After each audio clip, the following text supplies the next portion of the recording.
What's going on, guys? Welcome to the Pulse. I am Daniel Rodriguez, and this channel is all about aligning our spiritual pulse to God, to aligning our will to His will. What should our lives look like because God desires it? So that is the passion and the heartbeat behind this channel and every video. But I'll just say this.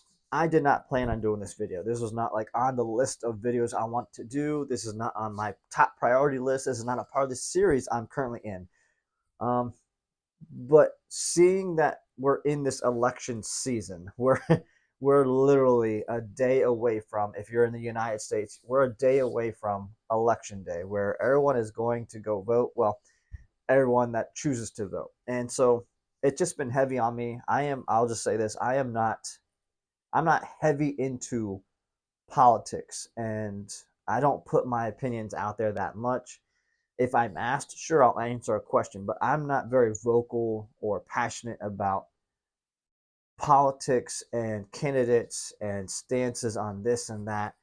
Um, Bible stuff, sure. If it has to do with God's word, I'm all in. I'll have a conversation. But politics, I'm not real heavy into, even though in the past years, recent 5, 10 years, I've been paying more attention. I've been more aware of the conversation and things that are being really argued about. But that being said, politics is not something that draws me and gets me passionate. But what does get me passionate is how God's people are supposed to be. Now, I am not a perfect man. That's obvious because nobody is.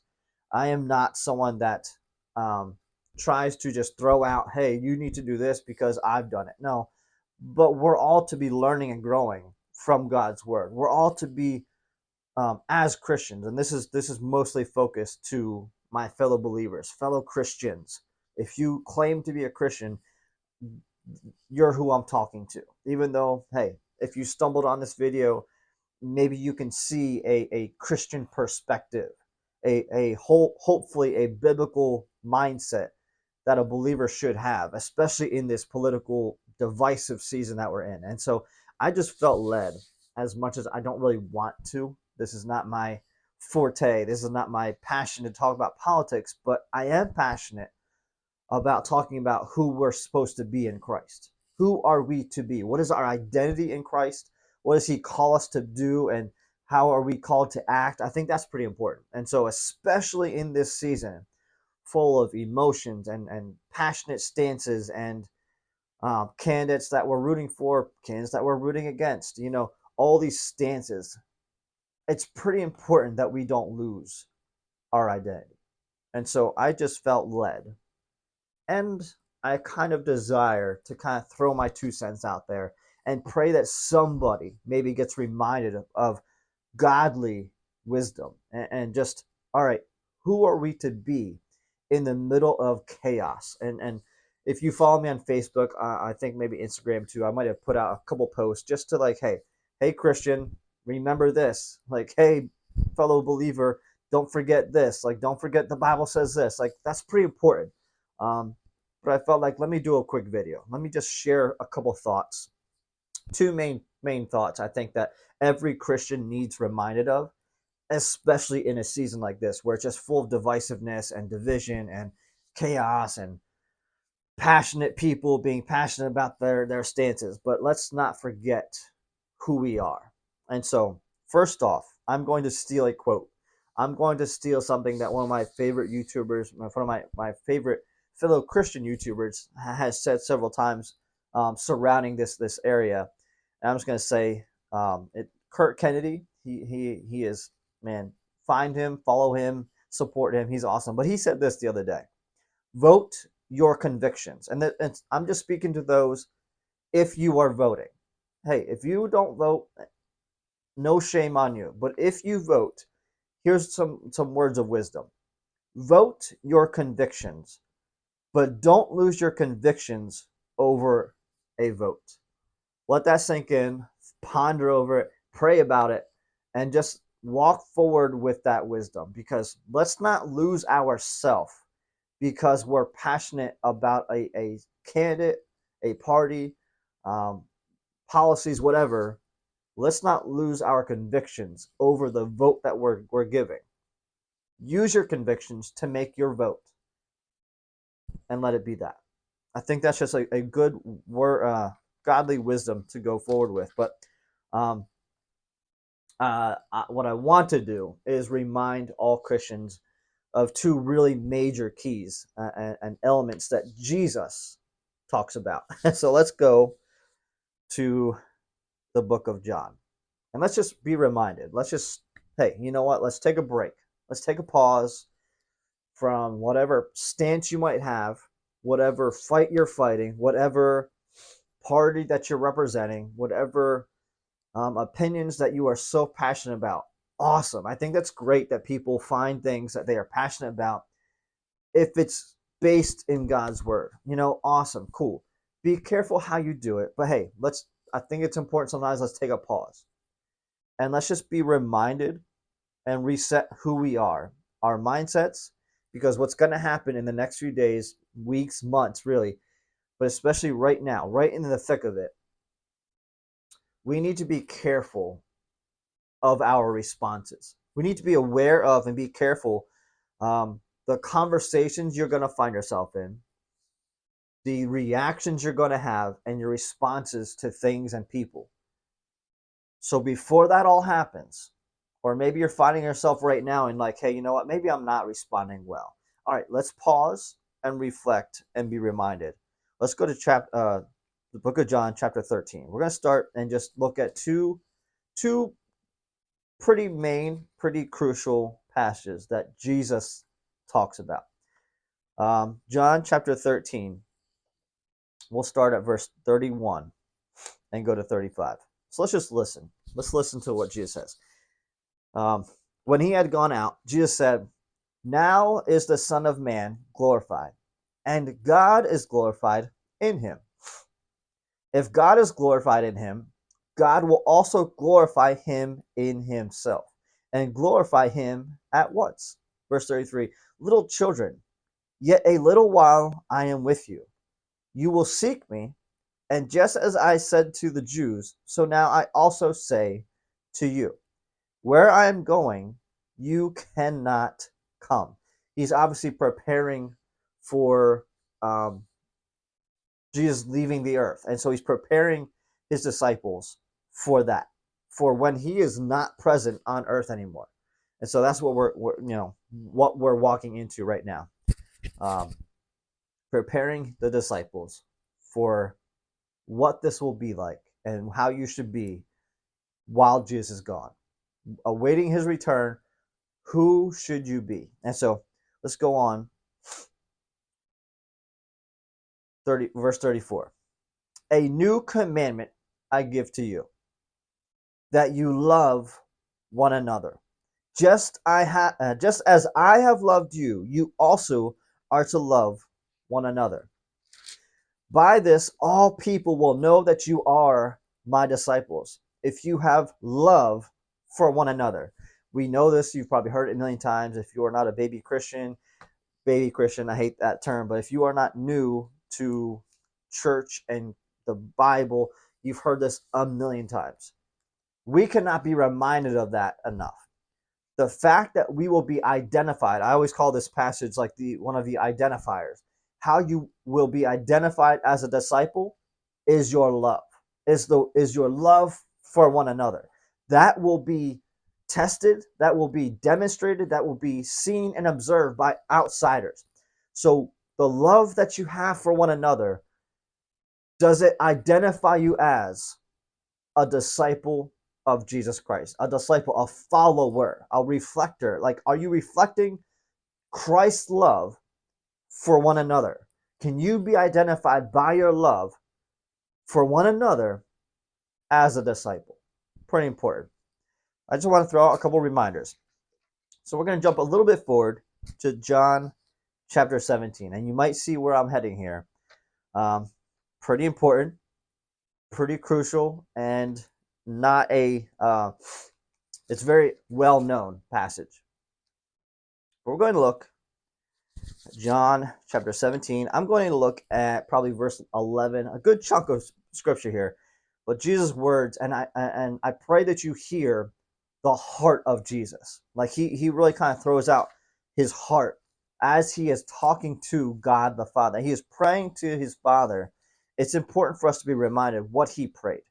So verse 11 to about 23. I hope you catch it. Especially in this turmoil, this tension that we're in right now in this season. Let's listen. What does Jesus say?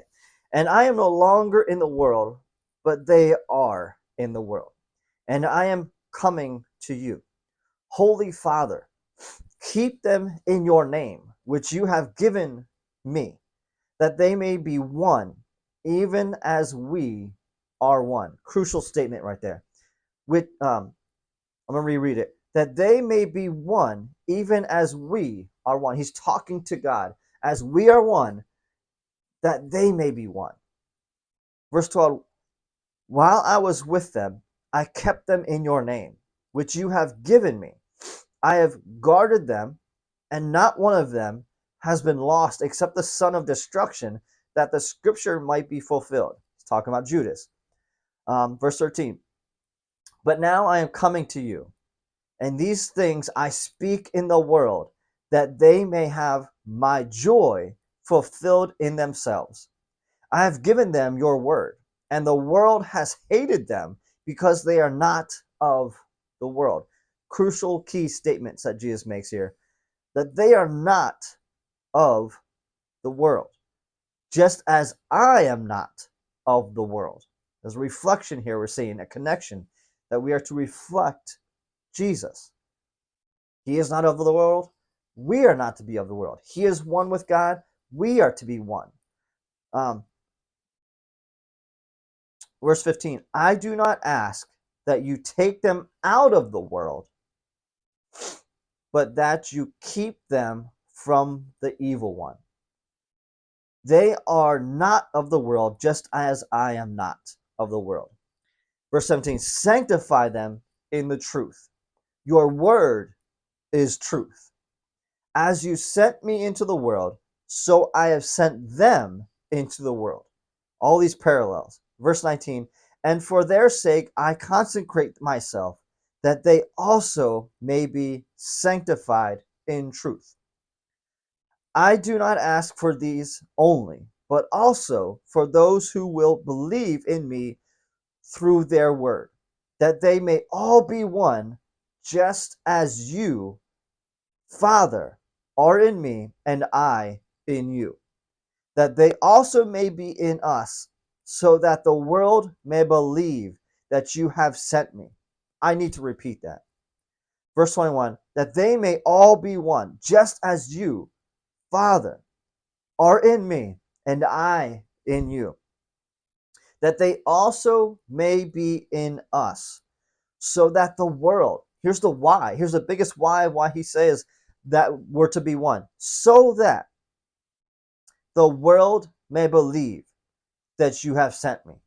Verse 22, the glory that you have given me, I have given to them, that they may be one, even as we are one. I in them, and you in me, that they may become perfectly one, so that the world may know that you sent me. He's very repetitive because this is important. He's very repetitive on being one, on not being of the world, of the mission being so the world will believe.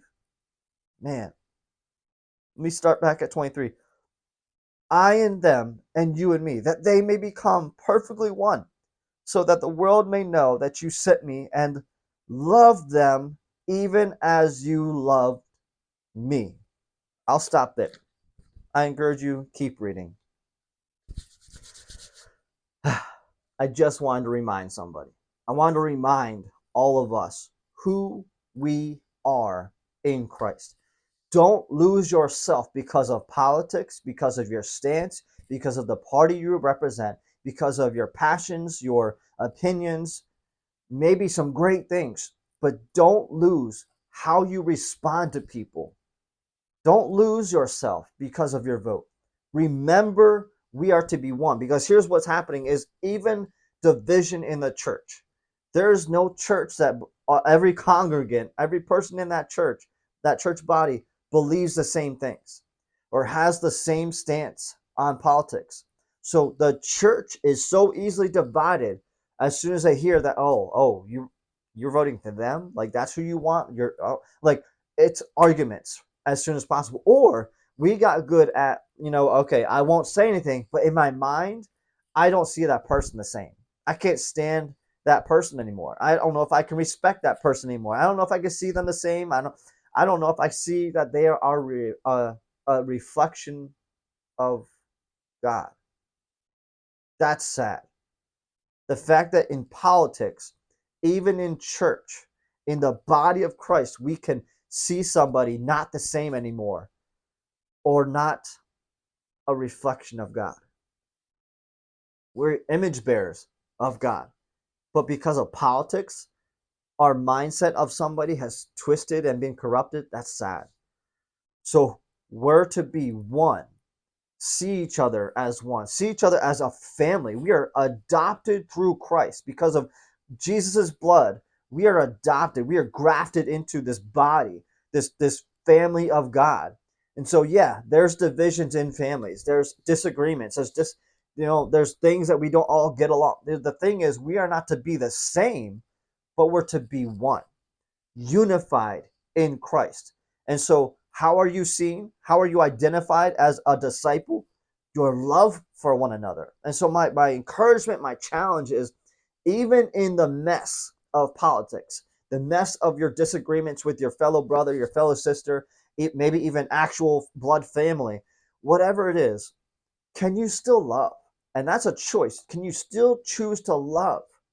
Can you still choose, say, you know what, we're actually one in Christ? We might just have different perspectives and views on this person, their policies, and what they said, what they said before, their characteristics, whatever it is. But aren't we still one? Isn't our identification, our identity in Christ, doesn't that supersede our opinions of a political stance? Or are we more allegiant to a politician, a candidate, because of our country? But Jesus made it very clear we're not of this world. So just a few reminders. Be careful. Be wise. As you are voting, if you are one that chooses to vote, if you don't, you don't. But if you vote, here's my caution. Go ahead and vote with your conviction, but don't lose yourself.